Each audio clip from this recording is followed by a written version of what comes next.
Are you serious? Mars doesn't exist, and yet here we are pretending Elon Musk cares about rural South African schools. That is exactly what the public is saying. And honestly, it is very hard to argue with him. Starlink is not a solution for South African communities.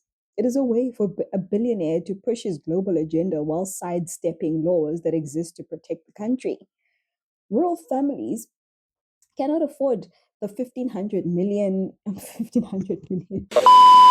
Rural families cannot afford the 1500 monthly subscription plus the 3000 cost of the hardware.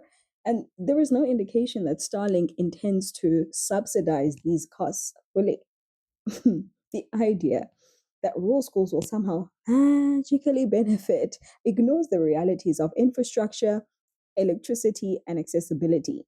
Existing local internet providers like Vodacom and MTN already provide connectivity to schools, often at affordable rates or even through donations. So, why are we entertaining a foreign company that is actively working to bypass our regulations and use children as a marketing tool? Wouldn't that be extraction disguised as generosity?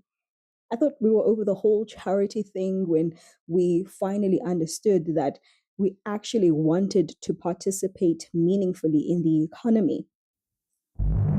Public outrage is growing because people see through the stunt. It's clear to anyone paying attention that this isn't about closing a digital divide. This would be building a dependency on a foreign system that can be controlled remotely, that can be monetized endlessly, and removed at a whim. South Africans deserve better, and yet ministers like Soli Malatsi seem willing to bend the rules to please investors rather than protecting communities. Solly's push for Starlink exposes exactly why South Africa has laws like BEE and regulatory oversight for strategic resources. He seems to think that a loophole exists where none should be exploited. That would be bypassing legal safeguards meant to prevent foreign companies from monopolizing critical national infrastructure. Citizens are calling it out because it is reckless and short sighted. Allowing Starlink to operate without strict compliance would signal to every wealthy foreign company that South African laws can be ignored if you have just enough influence. That undermines ICASA's authority and erodes public trust in government institutions. Meanwhile, the narrative that Elon Musk cares about rural children is false. He has no history in South Africa of meaningful social impact, and the public is not fooled. Even the proposed free hardware program is very questionable. How much of it will actually reach the intended communities, and how will it even be maintained?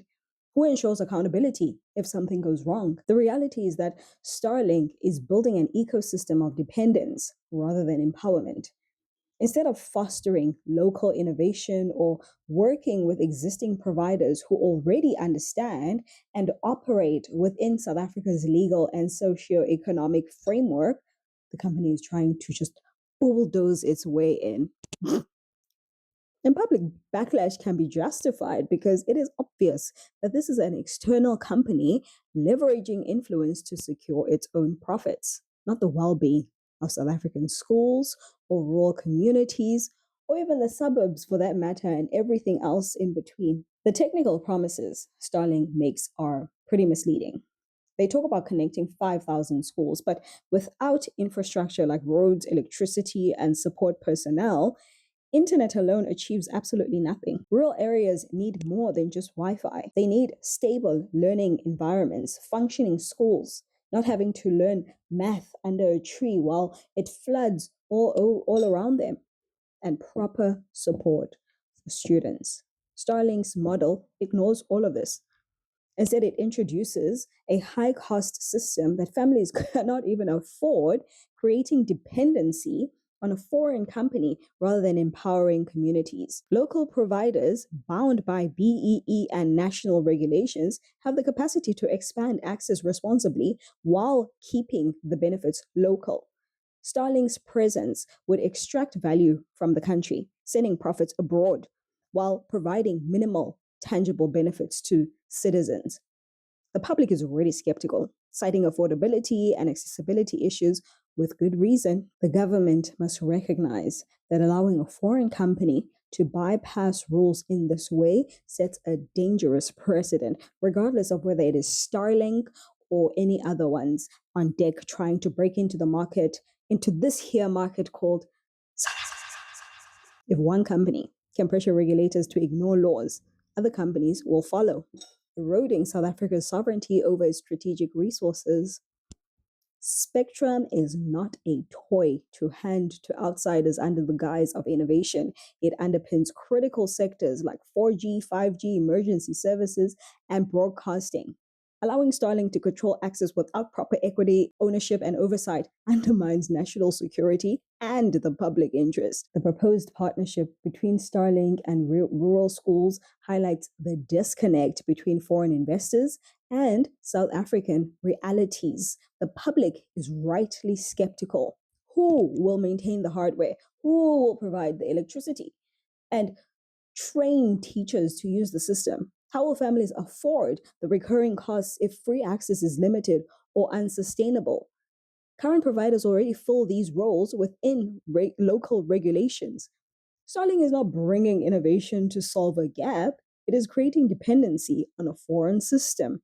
Every attempt to bypass BEE requirements or relax equity rules signals that the country's laws can be ignored if you have the money and influence to pressure government officials. And when government spokespersons talk vaguely about the amendment of the legislation without specifying which part, what can be done to accelerate those processes, right? As you know, the law is quite clear with respect to the local ownership element for those seeking to be licensed as telecommunications and network services providers. And so that's what the minister is doing. Then the process will be to look at an amendment of the legislation. It raises serious concerns that they may be planning to relax the provisions that ensure South Africa can participate meaningfully in these deals, effectively reducing our sovereignty and control over strategic resources. Citizens see this as exploitation and not assistance. The rhetoric that Elon Musk is helping rural kids does not hold up against facts and practical realities.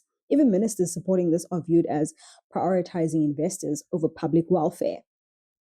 Public sentiment, as reflected in social media and other community commentary, is overwhelmingly negative. People are tired of foreign interference disguised as development. They want real solutions that improve schools and roads and local infrastructure, not costly internet kits that serve more as a PR stunt than a tool for empowerment. Starlink's ambitions cannot replace local accountability, and South Africa should resist being coerced into dependence. Ultimately, Starlink represents a foreign power attempting to influence critical national infrastructure under the guise of innovation. The company bypassing laws to secure market access is not acceptable. Rural communities will not see the benefits promised, and profits will flow abroad. Local providers already serve schools under regulatory frameworks, ensuring benefits remain within the country. Right? Allowing Starlink to proceed unchecked threatens sovereignty. It sets a precedent for lawless corporate behavior and risks turning critical infrastructure into a foreign controlled dependency. We do not, listen, we don't want to be the next America, even more captured by money. Ministers and regulators must hold firm. They must enforce the law and they must reject any attempts to relax any requirements for the benefit of one company or even the handful that they have on deck. The public understands that this is not progress. This is extraction. South Africa has the resources, the providers, and the laws to ensure equitable access without foreign intervention. Starlink is unnecessary, it is expensive, and politically dangerous. Protecting the country's laws and infrastructure and people must take priority over the interests of a billionaire or an investor looking to bypass regulations. The solution exists locally, and South Africa can and should continue to protect its communities from being used as pawns in foreign profit schemes. Yeah.